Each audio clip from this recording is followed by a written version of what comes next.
In the last century or two, tens of millions of people have aspired to come to America. That is the United States of America. People from around the world continue to try and reach these shores. In some cases, they'll even risk their lives to do so. What is the ultimate source of this unparalleled freedom? The answer can be found more than 100 years before the Founding Fathers sat down to declare liberty in 1776.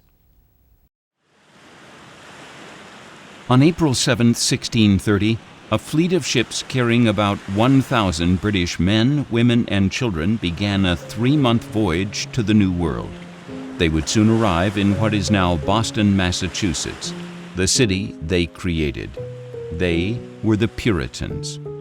Their leader was the Reverend John Winthrop, whom noted historian Paul Johnson has dubbed the first great American. Aboard the ship Arabella, Winthrop preached a sermon to his followers called A Model of Christian Charity. His voice carried so that those in all of the ships could hear him.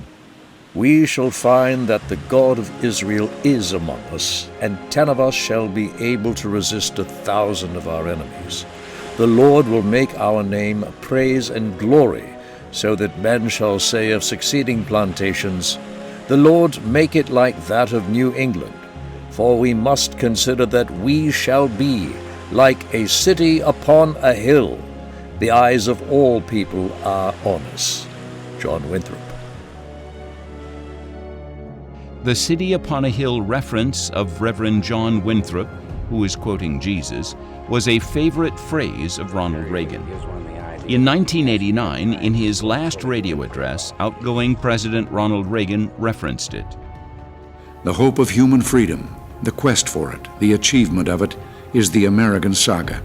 And I've often recalled one group of early settlers making a treacherous crossing of the Atlantic on a small ship when their leader, a minister, noted that perhaps their venture would fail and they would become a byword, a footnote to history. But perhaps, too, with God's help, they might also found a new world, a city upon a hill, a light unto the nations. The Puritans are often maligned today.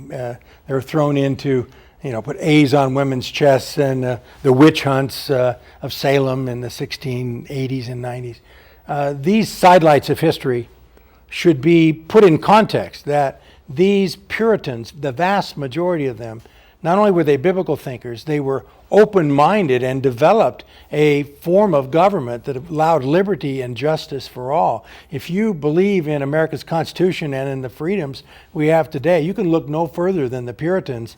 The Puritans gained their moniker because they had attempted to work for the purity of the Church of England. A tiny subset of Puritans were the separatists who thought reform within the church was hopeless. The most famous of these separatists were the Pilgrims, a particular congregation who founded a colony in Plymouth, Massachusetts. Thus, Plymouth in 1620 paved the way to New England, beginning in earnest in 1630. Although the Puritans had planned to stay in England and continue to work for the church's reform, persecution in England grew exceedingly bitter for them. What happened was that if you didn't believe exactly the way the king did, you were persecuted. And there would be burning at the stake, there would be drawn and quartering. It was a pretty serious thing.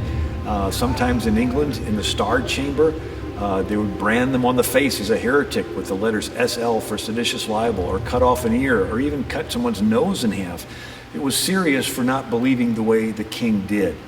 And so for conscience sake, that's when people began to flee and eventually fled to the colonies in America. The Puritans shone the light of the Bible on various aspects of civilization, including government, law, and education. They played a critical role in laying the foundation of American liberty, a role that is often overlooked today. As Pilgrim expert Paul Jaley observes, Americans today like the fruit of our liberty, but not necessarily the root of that liberty, which is our Judeo-Christian heritage. But it was that root that produced the fruit. For Providence Forum, I'm Jerry Newcomb.